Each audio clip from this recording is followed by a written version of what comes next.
Hoje eu vou citar duas frases, hein, Luan? Tá A bom. primeira é: a questão não é saber se as máquinas pensam, mas se os homens pensam.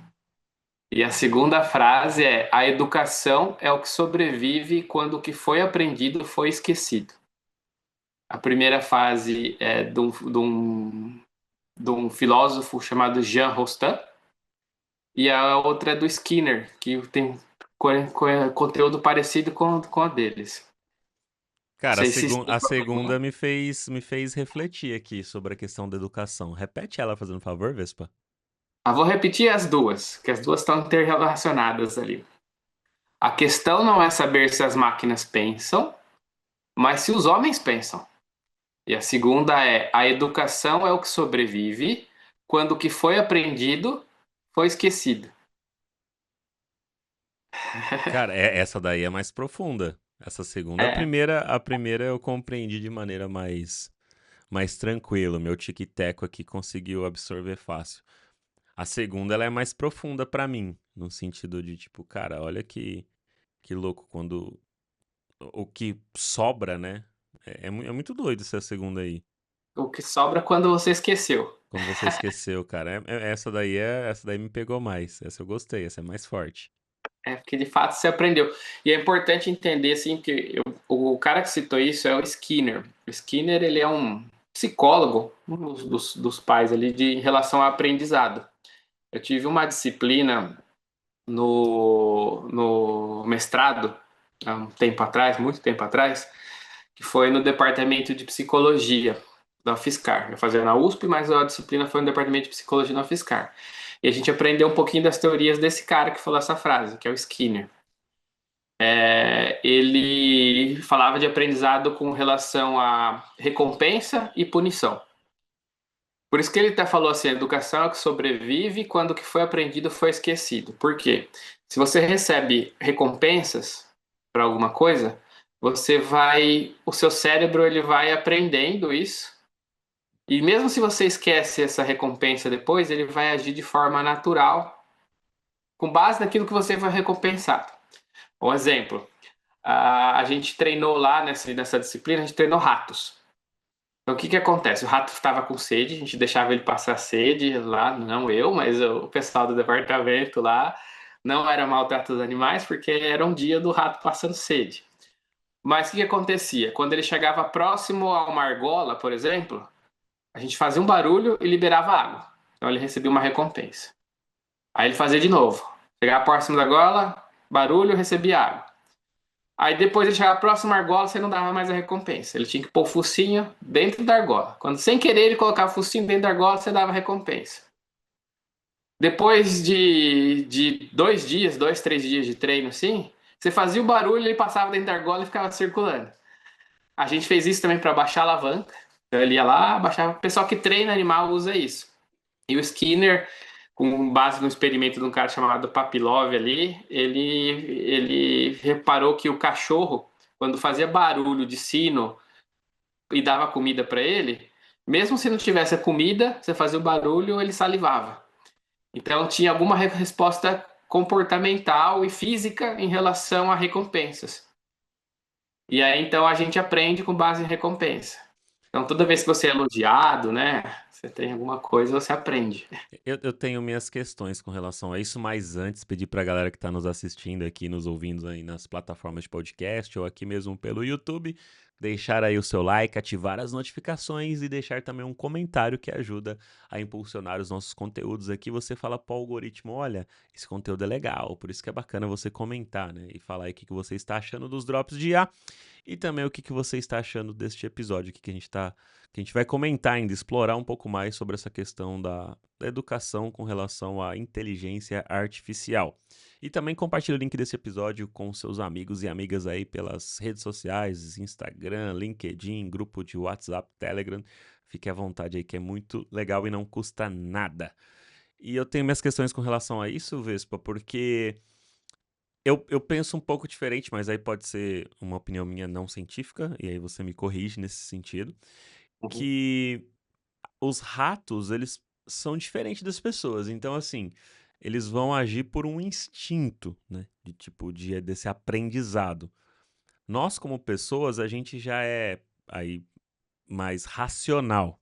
Vou colocar assim essa palavra, né? Existem outras questões com relação a esta palavra, mas que fique mais claro aqui para a gente poder explorar esse assunto. E então a gente tem esse sentimento, essa coisa de tipo, olha, eu fiz isso, recebi isso, nosso cérebro aprende esse rolê, mas ainda assim tem uma parte mais emocional também do nosso próprio cérebro, que age com relação a isso. Então, como que esses estudos que são aplicados, nesse caso aí, num rato, ele pode ser levado em consideração com uma grande porcentagem para pessoas que têm outras camadas no nosso cérebro, outros tipos de neurônios que podem interferir diretamente nesse tipo de ação sobre essa questão da educação. Então, eu fico um pouco assim, sabe, com relação a essa questão desses testes. Eu acho que são legais para que a gente aprenda sobre como é o comportamento dos animais. E até falando um pouco sobre isso, é que tem uma pessoa aqui da minha cidade que ela treina animais. Na verdade, mais é cachorro. Eu acho que ela não treina gato, acho que ela treina cachorro, adestra, né? Ela é adestradora. E ela é muito boa, assim, faz isso há muitos anos, tem vários cursos, assim, treinamentos que ela já fez, assim, ela é especializada nisso.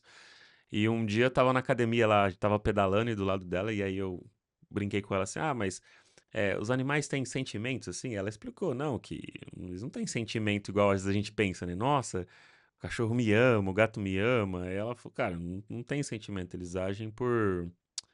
É, ela, Repetição. isso, ela comentou, ela explicou lá o termo certo, que eu não sei, eu não lembro, mas é por isso, então por isso que consegue adestrar, né, o animal ali, você vai fazendo as coisas e eles vão ficar tanto que tem algumas raças que são muito mais difíceis, porque não é uma parada racional ali, digamos assim, né, usando essa palavra racional aqui. Então, como que isso se transfere aí nesse sentido, sabe? E aí depois a gente explora dentro disso a questão da IA, né? Porque a gente começou a ir por esse caminho da educação, dessa parte científica que você trouxe esse seu aprendizado ali do seu mestrado. E inclusive eu lembro quando você falou que estava fazendo isso, acho que foi na época que a gente trabalhava junto lá na Corate, acho que você comentou sobre esse experimento, aí depois você trouxe a parada do gordo do trem também, umas paradas assim, acho que foi E nessa época aí. foi isso mesmo. Bom, uma coisa que você falou é interessante. Nós somos seres racionais, mas deveríamos ser mais racionais. Esse que é o ponto. Nem sempre a gente é racional. Então, aí que tem essa questão do aprendizado. Existem duas formas de aprendizado que a gente ensina até dos cachorros, dos animais, com base em emoção. Uma é o reforço positivo e outra é a punição. O reforço positivo ele é sempre mais eficaz, eficiente, na verdade, do que a punição. Então, você pode ensinar um cachorro, por exemplo, dando choque nele ou chicotada nele. E tem gente que ensina rato dessa maneira, dando choque, para aprender um caminho, por exemplo. Mas é muito mais demorado do que você dar uma recompensa. E o ser humano, por mais que ele é racional, ele também tem isso. Por isso que falam de gamificação, por isso que as propagandas focam mais na emoção do que na razão. Nós somos mais convencidos, e não deveríamos ser, com base na emoção. Então, por exemplo, você, sei lá, gosta muito de batata frita. Não sei se você gosta de batata frita, mas você gosta de batata frita. Às vezes, mesmo se o médico fala que você está com colesterol alto, você prefere comer batata frita e falar, vou comer um pouquinho só, porque está mais relacionado à emoção e à recompensa que você recebe, o prazer que você recebe quando você consome isso. Então, o que que acontece? Por isso que o Skinner fala que depois que você esqueceu, aquilo mantém. É tipo um instinto, igual acontece com o animal, algo que aprende ali.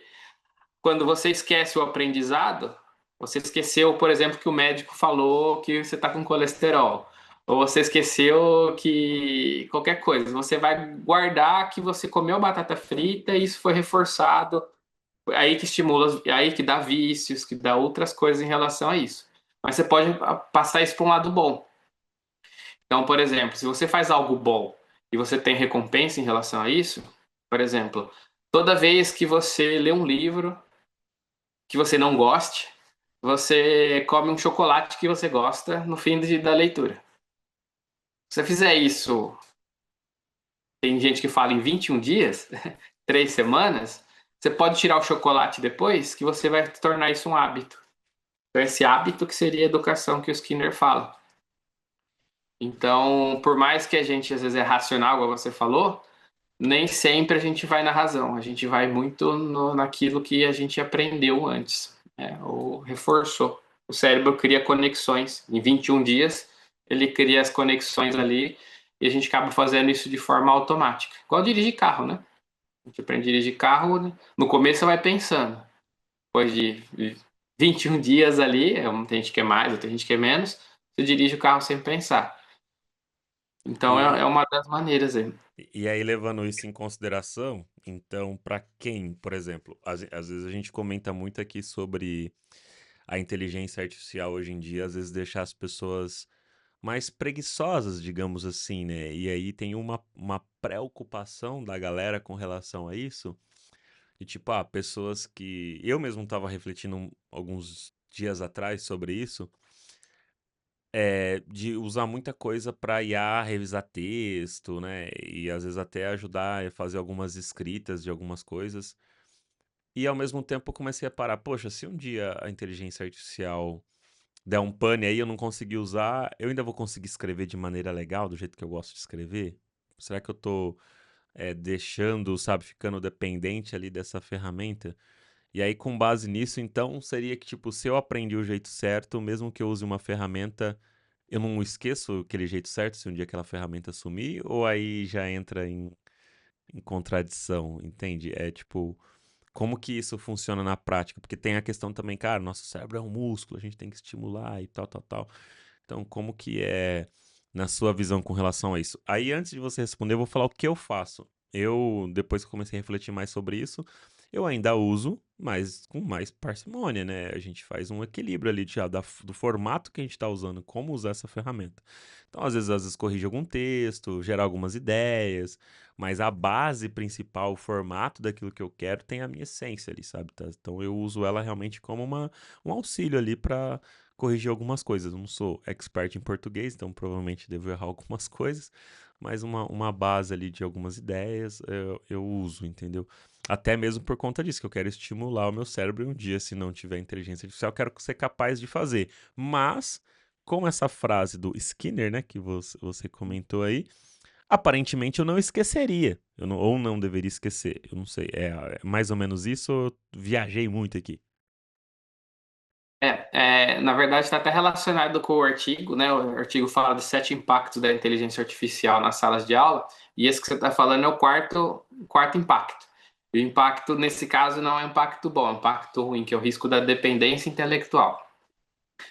Então, o que que acontece? Pensa o seguinte: assim, duas coisas que o ser humano tem, assim, meio que padrão universal. Ele busca prazer e evita dor.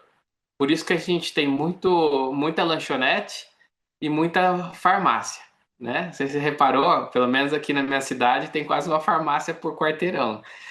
Então, por quê? A pessoa ela quer comida, busca prazer, ou ela quer evitar dor com remédio de farmácia e afins. Então, por isso que farmácia faz sucesso também. Tanto que você vai no médico ou num postinho de saúde, algo do tipo, ele vai receitar um remédio para dor e nem vai procurar qual que é a causa da sua dor.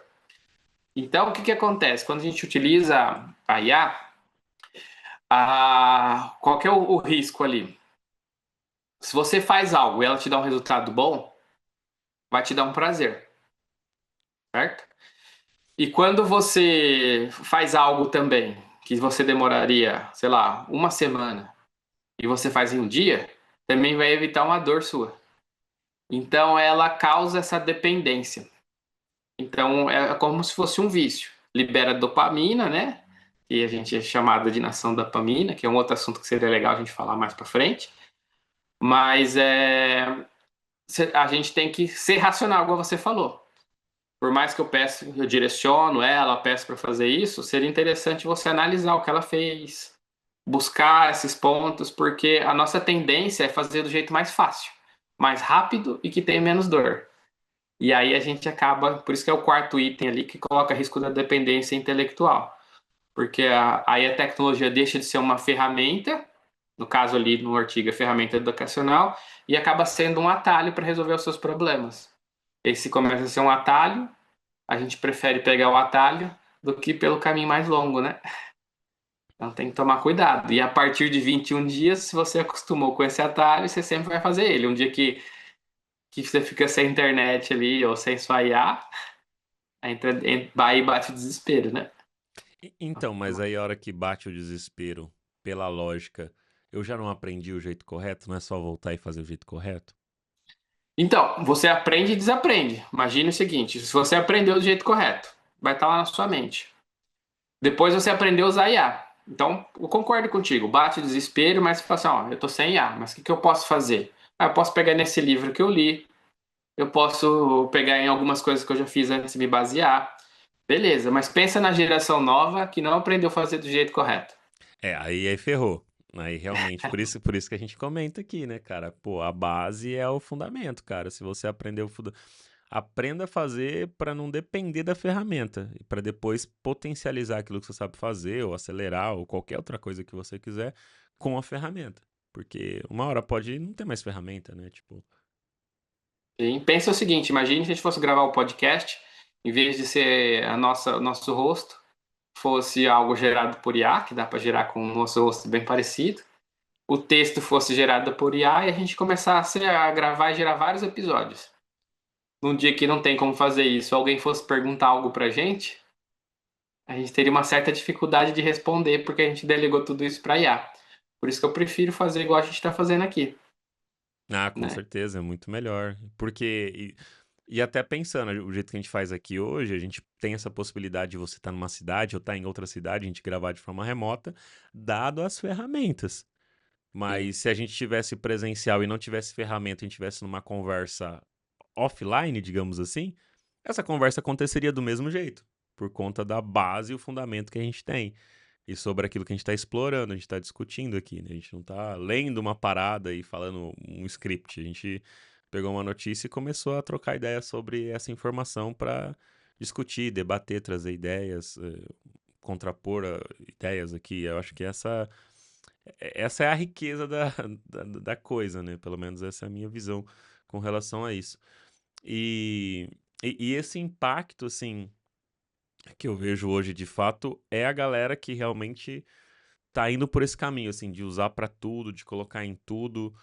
E vocês têm essa percepção que realmente isso acontece? Ou às vezes hoje eu acho que é uma preocupação, mas, cara, a galera já entendeu, não é assim, não ou não, cara, ainda corre esse risco que a galera mais nova só quer usar IA e não estão entendendo a base, assim, entendendo que isso é uma ferramenta. Porque a gente fala tanto que às vezes fica falando, nossa, repete a mesma coisa e tal, mas será que ainda é uma preocupação que é importante falar mesmo ou não, assim, já passou, sabe? Eu sinto isso, porque de tanto falar, né, eu falo, putz, eu já sei e tal, mas às vezes são pessoas novas que ainda estão iniciando nessa área ou pessoas que nem são da área de tecnologia, porque às vezes a gente tá na área de tecnologia, por falar todo dia sobre isso, pra gente já, pô, é isso, né? A gente já sabe, mas outras pessoas que não trabalham com isso não sabem, né? Então, eu acho que ainda acontece. Um exemplo. Eu comecei a fazer um teste para gravar música para academia. Você sabe que eu passei para você. O jeito mais fácil é eu pedir para a IA gerar música, né? Com base assim, gere uma música para academia, com essas características e tal. E ela vai me gerar. Só que o que acontece? Isso nem sempre é a verdade. Então, para mim, precisa ter esse contato humano. Então, eu preciso, ô Luan, você tem como ver se você faz academia, você tem como ver se essa música aí faz sentido? E aí você falou, ó, aí, Vespa, isso aqui não faz sentido, isso aqui, se fosse uma caminhada, faz sentido, mas para levantar ferro não tem sentido nenhum e tal. E por mais que a IA fala, não, tem muito sentido. Então a gente precisa validar isso porque a gente às vezes acaba acreditando num resultado que nem sempre é verdadeiro, que é o item 5 da notícia, impacto nos pensamentos críticos. Antes de a gente gravar o podcast, eu fui pedir frases famosas relacionadas com isso. E uma das frases, que foi do Jean Rostand, aquela primeira frase que a gente leu, ele atribuiu ao Skinner. E aí eu falei assim, nossa, que legal, é do cara que eu conheço e uma frase legal. Aí eu fui ver a frase, não era dele. Então a gente precisa sempre validar, usar como uma ferramenta, porque senão a gente vai acabar acreditando em coisas que não são realidade. nem batem com a realidade pode ser local. Por exemplo, a música da academia. Para algumas pessoas fazem sentido ter uma música mais calma, para outras não. Então, que público que eu quero alcançar? Isso a IA acaba não respondendo, ela pode te dar uma ajuda. Então, mesmo assim, é importante a gente mesmo tomar esse cuidado. Porque se a gente mesmo corre no risco de cair nessa armadilha, imagine quem está começando na área, quem acredita que a IA é um ser extremamente inteligente, afim, né? Que vai mudar a humanidade, está mudando, tá? Mas tem que sempre ter em mente que é uma ferramenta e não é a verdade absoluta, né? Perfeito. Até em maio teve o CDX, que foi o Caipira Design Experience lá em Piracicaba, e eu participei de um painel e a gente estava comentando um pouco sobre essa questão da IA como ferramenta. E aí até lá no painel, o Daniel Furtado, ele me até comentou sobre, tipo, se a IA me deixou a gente mais feliz, assim, nesse sentido, tipo...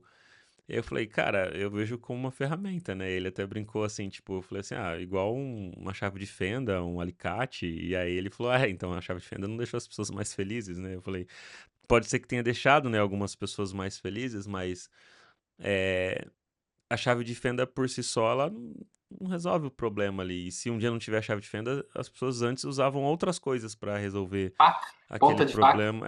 Então assim, é, claro, a IA tem um potencial diferente de uma chave de fenda, mas mesmo assim a IA não faz o que a chave de fenda faz, ainda precisa ter a chave de fenda, né? Tipo, então assim, é, eu sinto e tenho uma percepção que a galera tem muito medo ainda também, né? Eu acho que é porque é uma coisa nova, né? Tudo que é novo, assim, eu acho que quando vê... eu não lembro, só que eu não lembro muito disso de quando a internet começou a se popularizar. Eu não lembro dessa tanta preocupação assim da galera. Não sei se é porque eu tava talvez menos imerso nesse universo assim. Acho que foi gradual, né? Mas com a entrada do Google teve. Principalmente na parte educacional, né? Não sei se você se lembra que quando surgiu o Google, pelo menos na época, assim, os professores tinham medo de falar assim, e agora? Os alunos vão copiar e colar os trabalhos do Google ali. Como é que a gente vai saber se é do aluno ou se é de uma outra pessoa? Né? Porque antes a gente copiava o que estava na enciclopédia, né? Então pegava o papel e copiava, pelo menos você lia o que estava na enciclopédia. Então o professor até falava, copiou da enciclopédia, mas pelo menos estudou. Depois surgiu o Google, o pessoal copiava de site e colava, até com formatação diferente ali, ficava meio zoado. Hoje você pede para IA gerar um texto com as suas características, como é que um professor vai poder avaliar se aquilo o aluno entendeu, aprendeu, ou se ele simplesmente pegou da IA, né? Então é uma ferramenta, mas dá alguns desafios, né? Que é a questão 6 ali do ponto, novos modelos de avaliação. Os professores agora eles não têm como avaliar o aluno apenas entregando. Antigamente era folha de almaço, né? Trabalhinho com folha de almaço. Não sei se o pessoal mais novo sabe o que que é isso, mas eram as folhas tipo caderno pautado. E a gente entregava para o professor, mas agora talvez faça mais sentido a apresentação oral, para o aluno conversar, falar, né? Gravar um vídeo, que seja o rosto dele ali. Então tá mais focado na construção do conhecimento do que no resultado final. O duro que você for gravando um vídeo e não for ao vivo numa sala de aula, ele também mete uma IA lá e já era, mano. Esse que é o E lance. Eu acho que tem que ser.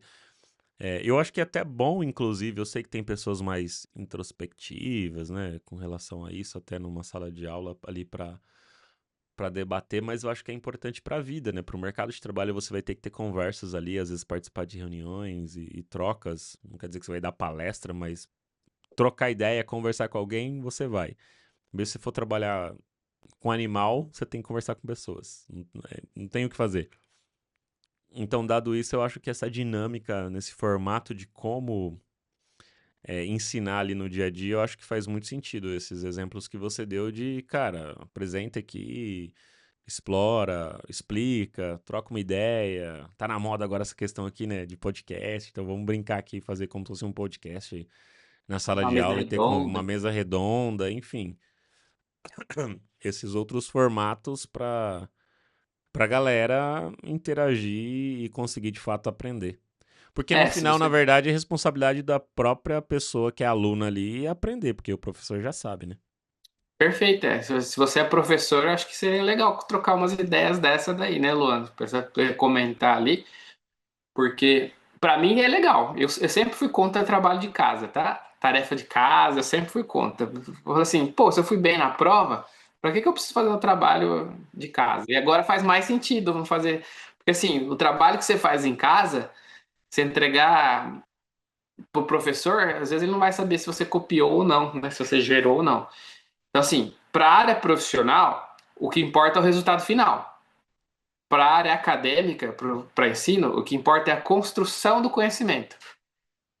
Então, a gente mostra que sabe discutindo, conversando, a construção do conhecimento e depois aplica ele, aí o resultado final independe. Se é gerado por IA, se entregou o valor, beleza. Então, para aprendizado é construção de conhecimento, né? E para profissional é o resultado final. Eu acho que Perfeito. muda isso bastante, né? É porque pra empresa, no final, ela pouco importa se você realmente sabe ou Tá. não. Ela quer saber, mano, tipo, você sabe disso, né? Você, como diretor de tecnologia, você contrata uma pessoa. É claro, ela não pode copiar um código de alguém que é desenvolvedor nesse sentido, né? Fazer algo ilícito.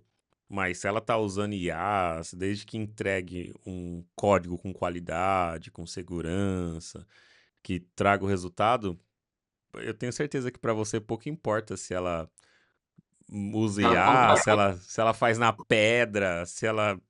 se ela contratou 10 caras para fazer por ela, Pra você pouco importa. Você quer um negócio ali que tá. É igual muita gente paga trabalho, né? Vai lá e paga o trabalho de TCC, né? Que eu já ouvi muitas histórias de galera que paga trabalho de TCC para educação, no sentido de escolas, faculdades. Isso é ruim, isso não é bacana, porque o objetivo não é o resultado final, é o aprendizado e o conhecimento que você vai ter. Mas para negócio, business, cara, é o resultado, mano. O que que você. Lógico, o resultado sem você. Se você, como eu falei, não passar perna em ninguém, não, né, não fazer coisas injustas. Mas, igual o Thiago falou, se pode ter boas quer. ferramentas. Você, as ferramentas que você tá usando, ninguém importa no final, cara. Se, a galera às vezes se apega muito, tô usando tal IA, tô. Cara, no final, a galera às vezes até pergunta nas empresas, mas você já usa IA? É mais por a questão do hype, mano. Porque ela, no final, ela quer. A pergunta da pessoa, geralmente em entrevista de emprego, se você tá usando IA, é mais para saber se você tá na tendências das tecnologias que estão rolando, se você tem a pergunta, ela tem um objetivo maior por trás. Não, a IA é só meio que uma desculpa ali, mas ela quer saber se você tá por dentro do que tá acontecendo, né? Se você é uma pessoa proativa, se do que sai de novidade você tá antenado. Então o objetivo por trás da pergunta é essa, não é a IA em si. A IA em si um pouco importa no final, assim. Na minha visão, tá? Essa é a visão Lua. Não, mas concordo contigo. E assim, uma dica para o pessoal que está procurando emprego, tá? Muita gente coloca, tanto no currículo ou fala em entrevista, do tipo assim, eu gostaria de entrar na sua empresa para poder aprender. Isso é a pior coisa que faz. Se você entrar num curso, numa faculdade, numa pós-graduação, você falar assim, eu gostaria de entrar para aprender tal coisa, perfeito. Mas a empresa não vai pagar para você aprender. A empresa quer pagar para você dar resultado. Então, tô ali para entregar, não para aprender. Por mais que você às vezes tenha intenção de aprender alguma coisa a mais, alguma tecnologia, mas eu já vi gente sendo reprovada ali porque a pessoa fala assim: "Não, eu entrei aqui mais para aprender sobre tal coisa". Aí eu falo: "Pô, se o cara tá entrando para aprender, eu não pago o salário dele, né? Ele que tem que pagar para mim, porque eu que tô ensinando". Então, uma dica para a galera, e é bem recorrente, né? Por mais que seja uma vaga de estágio e realmente a pessoa está entrando para aprender, ela tem que deixar claro ali que ela vai entregar resultado, né? É algo. Empresa é assim, não importa a ferramenta que está usando, nem se a pessoa está contratando 10 ou 15 pessoas para trabalhar com ela, se estiver entregando resultado, ninguém vai reclamar de você e você vai crescer rapidamente.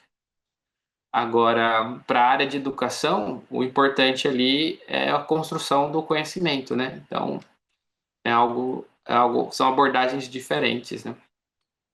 Perfeito. E para a gente encerrar o Drops de hoje aqui, Thiago, comente a frase novamente que você iniciou esse Drops aqui sobre o impacto da inteligência artificial na educação. Beleza, o primeiro é do Jean Rostand e a segunda do Skinner, né? Então, a primeira é: a questão não é saber se as máquinas pensam, mas se os homens pensam. Está relacionado com o que você perguntou, Luan. Perfeito. Será que o pessoal age por emoção, igual a animais, ou a pessoa raciocina e pensa em relação? Então, a questão não é saber se as máquinas pensam. O problema não é IA, o problema é a gente, se a gente pensa. E a segunda frase é: a educação é o que sobrevive quando o que foi aprendido foi esquecido. Perfeito. Excelente. E se você gostou desse Drops de A, já sabe, né? Deixa aí o seu like, ativa as notificações, compartilha o link deste episódio com mais pessoas e deixa o comentário aí, porque é importante também pro algoritmo, né, Thiago? Isso aí. Se você é professor, comente aí. Comenta aí, é verdade, o que você acha sobre essa questão do uso da inteligência artificial no dia a dia aí com os alunos, alunas. Valeu, até o próximo Drops de A.